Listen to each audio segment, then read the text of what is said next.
Keittiön hana vuotaa. Puhelu huoltoyhtiöön. Kallion huolto, Heikki puhelimessa. Moi.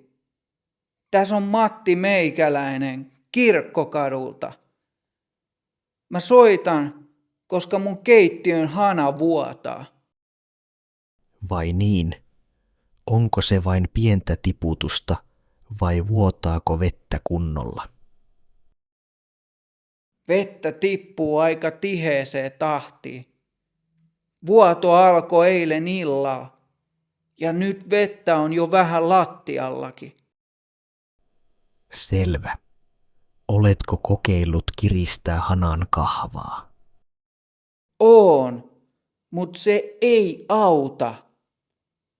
Vesi näyttää tulevan hanan juuresta, ei suuttimesta.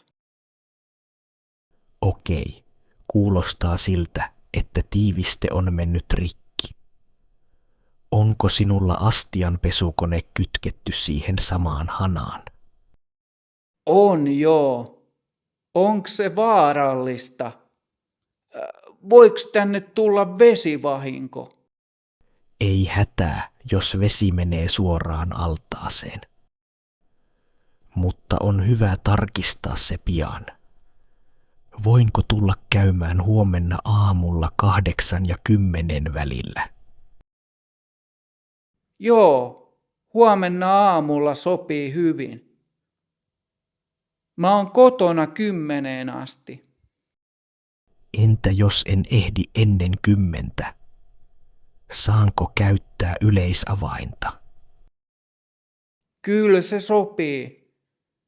Muista vaan, että mulla on kissa.